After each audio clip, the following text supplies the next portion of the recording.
15 डिसेंबर 2025 उत्तर प्रदेशातील संबल जिल्ह्यातील चौदोसी परिसर आणि तिथले लोक नेहमीप्रमाणे आपापल्या कामावर निघत होते. चौदोसीच्या पत्रावा रोडवर एक ईदगाह आहे, ज्याच्या अगदी पाठीमागे एक अडूळ तुंबलेला आणि दुर्गंधीयुक्त नाला वाहतो. तिथल्या लोकांना गेल्या काही दिवसापासून त्या नाल्यावरून ये जा करताना एक अतिशय तीव्र सडल्यासारखा वास येत होता. सुरुवातीला नेहमीप्रमाणे लोकांना वाटलं की थंडीमुळे एखादा भटका कुत्रा किंवा इतर प्राणी नाल्यात पडून मेला असेल. पण जसे दिवस सरत गेले तशी ती दुर्गंधी कमी होण्याऐवजी इतकी असह्य आणि तीव्र होत गेली की त्या रस्त्यावरून पायी चालणं किंवा गाडीवरून जाणंही कठीण झालं. अखेर या दुर्गंधीला त्रासून परिसरातील एका व्यक्तीने पोलिसांना माहिती दिली. माहिती मिळताच चौदोसी कोतवाली पोलिसांचे एक पथक तातडीने घटनास्थळी पोहोचते. पोलिसांनी जेव्हा नाल्याकडे बारकाईने पाहिले तेव्हा त्या साचलेल्या घाणेरड्या पाण्यात अगदी मध्यभागी एक काळ्या रंगाची जड मोठी प्लॅस्टिकची पिशवी तरंगताना दिसली. पिशवीचा आकार पाहूनच पोलिसांना काहीतरी अघटित घडल्याची शंका आली. पोलिसांनी कसाबसा लांब हुक आणि दोरखंडाच्या मदतीने ती जड पिशवी नाल्याच्या चिखलमय किनाऱ्यावर ओढली. त्या पिशवीतून रक्त आणि सडलेल्या मांसाचा इतका भयानक वास येत होता की तिथे उभं राहणंही अशक्य वाटत होतं. जेव्हा पोलिसांनी त्या काळ्या पिशवीची दोरी हळूहळू सोडवली तेव्हा आतलं जे थरारक दृश्य होतं ते कोणत्याही माणसाला आयुष्यभरासाठी मानसिक धक्का देण्याइतपत भयंकर होतं. पिशवीच्या आत एका माणसाचे धड पडलेले होते. पोलीस आणि तिथले स्थानिक लोक हे पाहून पूर्णपणे हादरून गेले. 20 सप्टेंबर 2010 अमित, जो मूळचा संबल जिल्ह्यातील राजपुरा पोलीस ठाण्याच्या हद्दीत राहणारा होता, तो एक अत्यंत साधा, शांत आणि रात्रदिवस अपार मेहनत करणारा माणूस होता. अमित गवंडी म्हणून काम करायचा. दिवसभर जड दगड उचलणे, विटा रचणे आणि कडक उन्हात घाम गाळणे. त्याचे हे काम शारीरिकदृष्ट्या थकवून टाकणारे असले तरी अमित मनाचा अत्यंत साफ आणि सरळ होता. अमित त्याच्या तारुण्याच्या सुरुवातीच्या दिवसात होता आणि याच संघर्षाच्या काळात त्याच्या साध्या आयुष्यात कविताची एंट्री झाली. कविता ही चौदोसीची राहणारी होती. पहिली भेट, नंतर नजरानजर आणि हळूहळू या ओळखीचे रूपांतर एका घट्ट प्रेमात झाले. अमितने जेव्हा कविताला पाहिले तेव्हा त्याला वाटले की त्याच्या ओसाड पडलेल्या आयुष्यात कोणीतरी रंग भरले आहेत. कवितासाठी अमितच्या मनात कोणताही दिखावा नव्हता, फक्त एक सच्चे आणि सरळ प्रेम होते. त्याला कविताची प्रत्येक छोटी मोठी इच्छा पूर्ण करायची होती. काही काळ रिलेशनशिपमध्ये राहिल्यानंतर आणि भेटीगाठी झाल्यानंतर दोघांनी आपले उर्वरित आयुष्य एकत्र घालवण्याचा निर्णय घेतला. 15 नोव्हेंबर 2010 रोजी दोघांच्या कुटुंबियाच्या संमतीने अमित आणि कविताचे लग्न झाले. लग्नाचे सुरुवातीचे दिवस कोणत्याही सामान्य आणि आनंदी जोडप्यासारखेच अत्यंत सुंदर होते.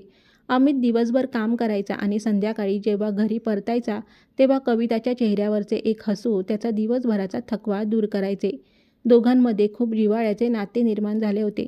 पण लग्नानंतर काही दिवसातच कविताच्या आनंदासाठी आणि तिच्या कुटुंबाच्या चांगल्या भविष्यासाठी अमितने एक असा निर्णय घेतला जो प्रत्येकजण घेऊ शकत नाही. आपल्या समाजात सामान्यतः लग्नानंतर मुलगी आपले घर सोडून मुलाच्या घरी येते, पण अमितने प्रेमाचा एक वेगळाच आदर्श ठेवला.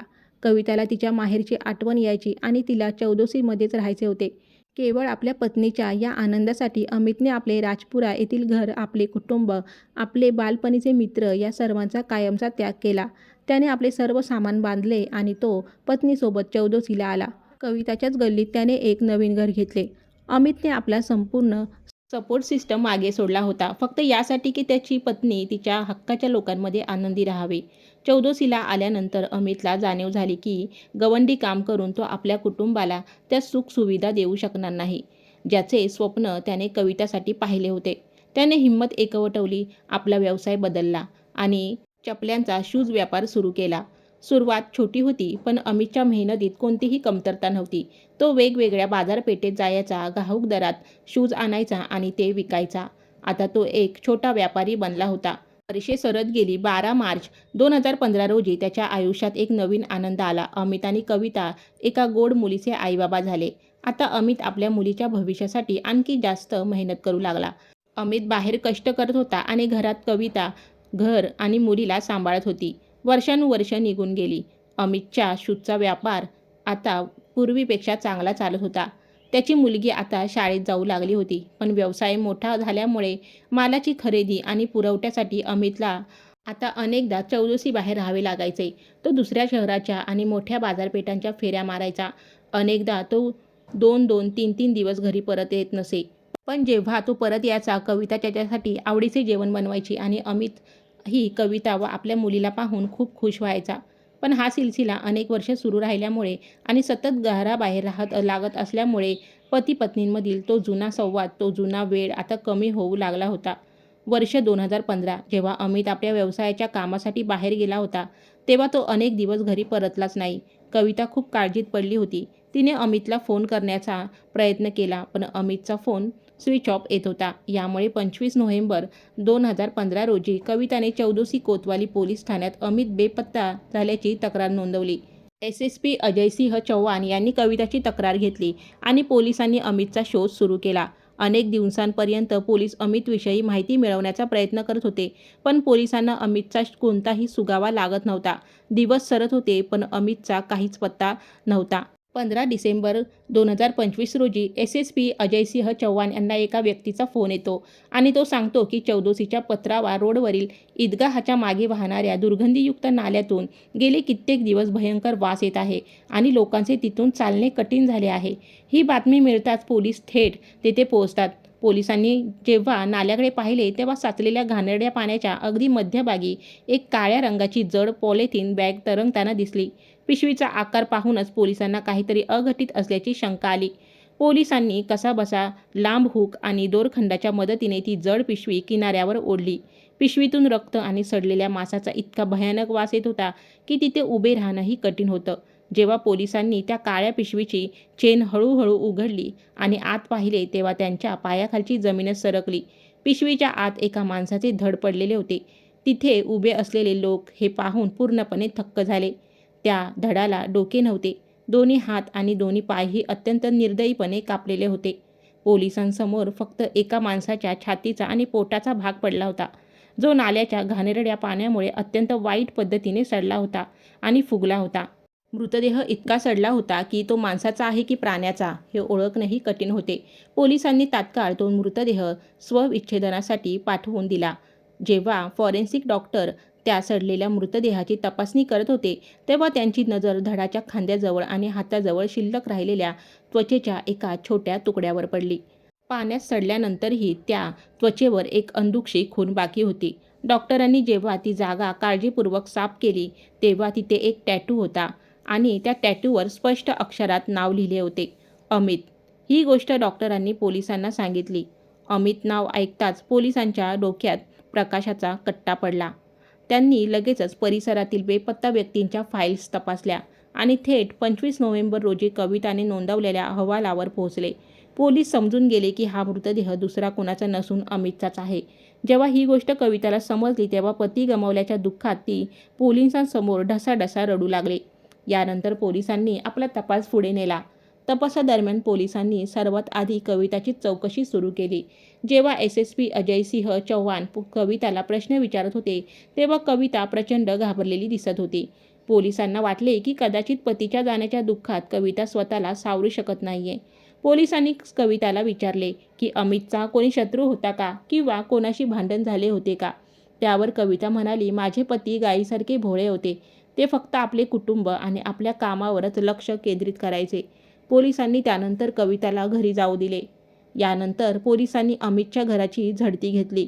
फॉरेन्सिक टीमने घराची कसून तपासणी केली. फॉरेन्सिक रिपोर्टमध्ये समोर आले की घरात कविता, अमित आणि त्याच्या मुलीशिवाय आणखी एका व्यक्तीचे फिंगरप्रिंट्स म्हणजे बोटाचे ठसे होते आणि हे फिंगरप्रिंट्स अमित किंवा कविताच्या कुटुंबातील कोणाचेही नव्हते. हे पाहून पोलीस चक्रावून गेले आणि त्यांच्या लक्षात आले की कविता त्यांच्यापासून काहीतरी नक्कीच लपवत आहे. त्यानंतर अजयसिंह चव्हाण यांनी पुन्हा एकदा कविताला चौकशीसाठी पोलीस ठाण्यात बोलावले. यावेळी जेव्हा इन्स्पेक्टरनी प्रश्न विचारण्यास सुरुवात केली, तेव्हा कविता वारंवार आपले जबाब बदलू लागली आणि तिच्या हावभावात एक वेगळीच घबराट दिसू लागली. यामुळे पोलिसांचा संशय अधिक बळावला. पोलिसांनी आपल्या अधिकाराचा वापर करून तात्काळ कविताचा मोबाईल फोन जप्त केला. सायबर आणि डिजिटल फॉरेन्सिक टीमने तो फोन खंगाळायला सुरुवात केली. डिलीट केलेल्या फाईल्स, जुनी गॅलरी आणि फोटोची सखोल तपासणी केली गेली आणि अचानक फोन गॅलरीच्या एका कोपऱ्यात लपलेला एक असा फोटो पोलिसांच्या हाती लागला, ज्याने या संपूर्ण केसला एक वेगळंच वळण दिलं.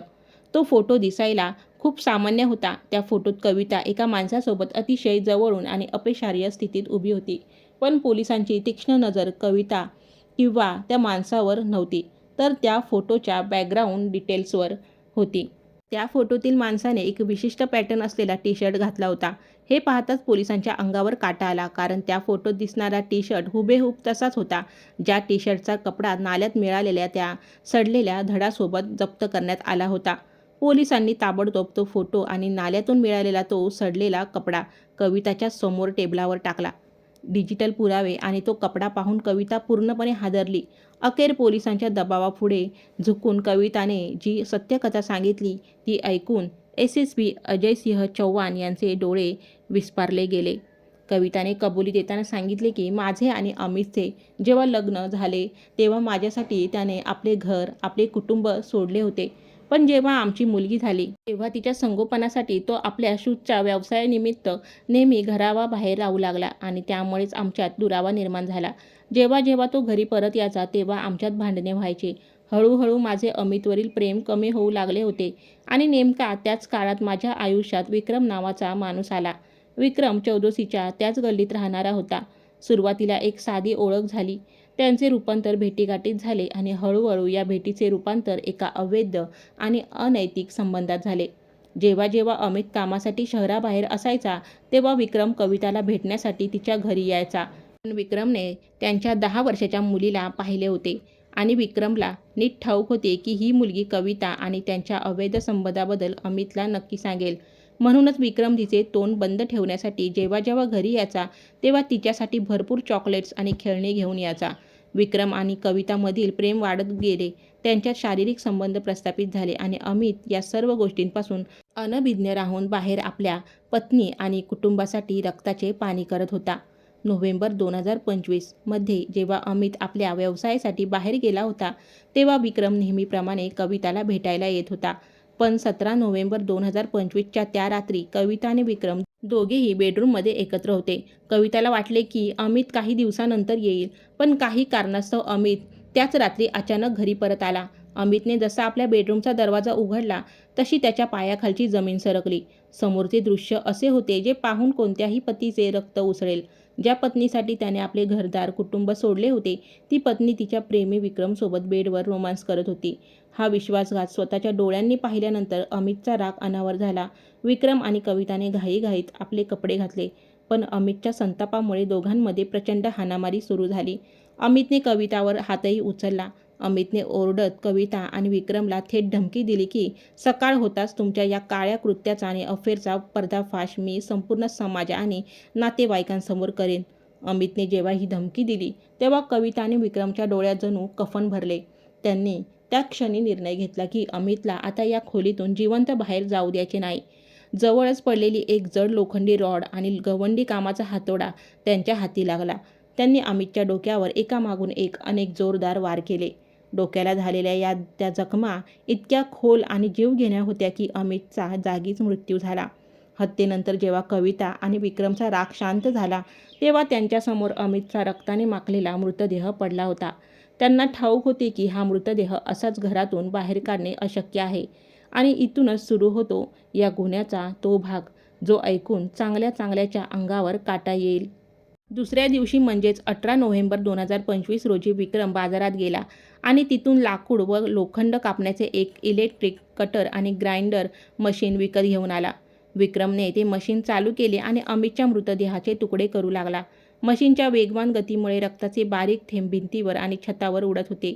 त्यांनी अत्यंत थंड डोक्याने आणि पूर्ण नियोजनाने अमितच्या शरीराचे 1 किंवा 2 नव्हे तर पूर्ण 17 तुकडे केले.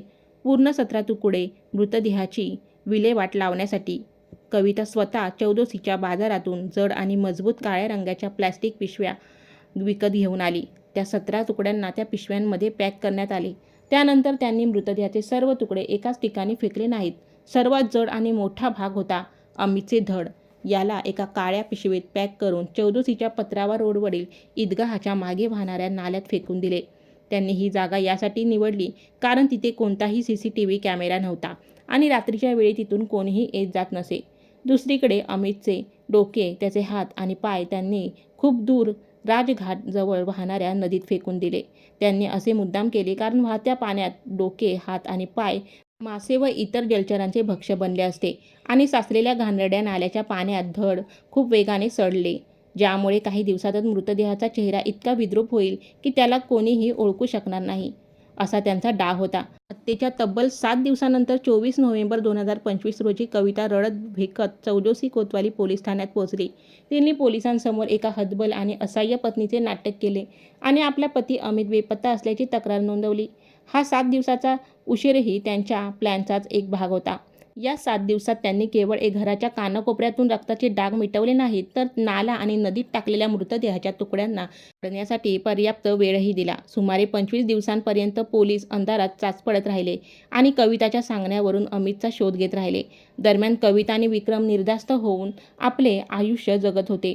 त्यांना वाटत होते की त्यांनी भारताच्या इतिहासातील सर्वात परफेक्ट मर्डर केला आहे आणि ते कायद्याच्या लांब हातांपासून वाचले आहेत. पण 15 डिसेंबरला जेव्हा त्या दुर्गंधीयुक्त नाल्यातून ती काळी प्लास्टिक पिशवी बाहेर काढण्यात आली आणि त्यात अमितचे धड मिळाले, तेव्हा या दोघांचा संपूर्ण प्लॅन फ्लॉप झाला. 20 डिसेंबर 2025 रोजी पोलिसांनी कविताला आणि विक्रम दोघांना अटक केली. पोलिसांना त्यांची कबुली तर मिळाली होती, पण न्यायालयात केवळ जबाबाच्या आधारे सजा दिली जाऊ शकत नाही. तिथे ठोस पुराव्यांची गरज असते. म्हणूनच पोलिसांचे एक मोठे पथक चौदोसीच्या त्याच घरात पोहोचले. कविता आणि विक्रमला वाटले होते की त्यांनी 7 दिवस घर धुवून पुसून सर्व पुरावे नष्ट केले आहेत, पण आधुनिक फॉरेन्सिक सायन्सच्या नजरेतून काहीही लपून राहत नाही. पोलिसांनी घराची झडती घेतली असता त्यांना तो लाकडाचा जड पलंग सापडला. कविता आणि विक्रमने तो खूप धुण्याचा प्रयत्न केला होता, पण अमितच्या रक्ताचे डाग त्या लाकडाच्या अगदी खोलपर्यंत शोषले गेले होते, जे फॉरेन्सिक तपासणीत समोर आले. पोलिसांनी घराच्या वेगवेगळ्या कोपऱ्यातून हत्येसाठी वापरलेली ती जड हत्यारेही शोधून काढली. जड लोखंडी रॉड आणि तो गवंडी कामाचा हातोडा ज्याने अमितच्या डोक्यावर वार केले होते. पण सर्वात मोठा आणि भयंकर शोध अजून बाकी होता. पोलिसांनी ते इलेक्ट्रिक ग्राइंडर मशीन आणि एक इलेक्ट्रिक हीटरही घरातून जप्त केले आणि रिपोर्टनुसार त्या मशीन ग्राइंडरच्या गिअर बॉक्समध्ये अमितचे रक्त आणि हाडांचा चुरा अजूनही अडकलेला होता. पोलिसांनी गुन्ह्यात वापरलेली 3 वाहने, एक मोटारसायकल, एक स्कूटी आणि एक कार जप्त केली, ज्यांचा वापर कविता आणि विक्रमने त्या काळ्या प्लॅस्टिक पिशव्या वाहून नेण्यासाठी केला होता. पुरावे गोळा होत होते, हत्यारे सापडली होती, वाहने जप्त झाली होती, परंतु या संपूर्ण कहाणीत एक अशी साक्षीदार होती जिची साक्ष ऐकून पाषाण हृदयाच्या माणसाच्या डोळ्यातही पाणी येईल. ती साक्षीदार होती अमित आणि कविताची स्वतःची 10 वर्षाची निष्पाप मुलगी. ती मुलगी पोलिसांसमोर बसून आपल्या सख्ख्या आईच्या भयानक गुन्ह्याचा पाढा वाचत होती. तिने पोलिसांना सांगितले की विक्रम तिच्या घरी सतत यायचा. तिची आई कविता विक्रमसोबत आतल्या खोल्यांमध्ये तासनतास कशी एकटी असायची. त्या मुलीने पोलिसांसमोर यालाही दुजोरा दिला की हे लोक तिचे तोंड बंद ठेवण्यासाठी तिला बाहेरचे जेवण आणि चॉकलेट्स कसे द्यायचे. त्या निष्पाप मुलीने रडत रडत पोलिसांना सांगितले की मला त्या दोघांना फाशी झालेली पाहायची आहे. माझ्या आईने माझ्याकडून माझे बाबा हिरावून घेतले आहेत, त्यांना सोडू नका. एक मुलगी जी आपल्याच आईसाठी फाशीची मागणी करत होती आणि एक पती ज्याच्या शरीराचे 17 तुकडे त्याच्याच घरात केले गेले होते. न्यायालयातील आव्हान आणि DNA चाचणी. पुराव्याची साखळी पक्की होती. साक्षीदार समोर होता, पण पोलिसांसमोर अजूनही सर्वात मोठे कायदेशीर आव्हान बाकी होते. डोके, हात आणि पाय नदीत वाहून गेले होते. विना डोक्याच्या मृतदेहाची न्यायालयात 100% ओळख पटवणे अत्यंत कठीण असते. आरोपीचे वकील या गोष्टीचा फायदा घेऊन न्यायालयात हे सिद्ध करण्याचा प्रयत्न करू शकले असते की नाल्यात मिळालेला धड अमितचे नाहीच. म्हणून पोलिसांनी एक अशी खेळी खेळली की ज्याला तोड विज्ञान किंवा कायद्याकडेही नाही. The DNA imperative. नाल्यातील ते घाणेरडे पाणी आणि भयंकर बॅक्टेरिया असूनही फॉरेन्सिक पॅथॉलॉजिस्टनी त्या धडाच्या सर्वात आतील भागातून सुरक्षित DNA गोळा केला. आता या DNAची तुलना अमित आणि कविताच्या सख्ख्या मुलीच्या DNAशी करण्यात आली. रिपोर्टमध्ये DNA 99.9% मॅच झाला. विज्ञानाने न्यायालयात सिद्ध केले की ते सडलेले शरीर दुसऱ्या कोणाचे नसून अमितचेच आहे. जशी वर्ष 2026ची सुरुवात झाली तशी उत्तर प्रदेशच्या न्यायिक व्यवस्थेत या केसची आरोपपत्र दाखल करण्यात आली. कविता आणि विक्रमला अटक करून प्रदीर्घ न्यायालयात कोठडीत पाठवण्यात आले आहे. गुन्ह्याची क्रूरता पाहता न्यायालयाने त्यांच्या जामिनीचा प्रत्येक अर्ज साफ फेटाळून लावला आहे. पोलिसांनी त्यांच्यावर भारतीय दंड संहितेचा IPC 3 सर्वात गंभीर आणि मोठ्या कलमाखाली गुन्हा नोंदवला आहे. कलम 302 IPC सेक्शन 302 हत्या, कलम 201 IPC सेक्शन 201 पुरावे नष्ट करणे, कलम 120 BIPC गुन्हेगारी कट रचनेसोबतच न्यायालयात त्यांच्या मुलीनेही साक्ष दिली आहे. आता पाहायचं आहे की त्यांना फाशीची शिक्षा होते की नाही. तुम्हाला ही सत्य घटना कशी वाटली कमेंट्स बॉक्समध्ये नक्की सांगा. कविता आणि तिच्या प्रेमी विक्रम यांना फाशीची शिक्षा मिळायला हवी का? तुमचे मत नक्की नोंदवा आणि आपली नाती चॅनलला नक्की सबस्क्राईब करा. धन्यवाद.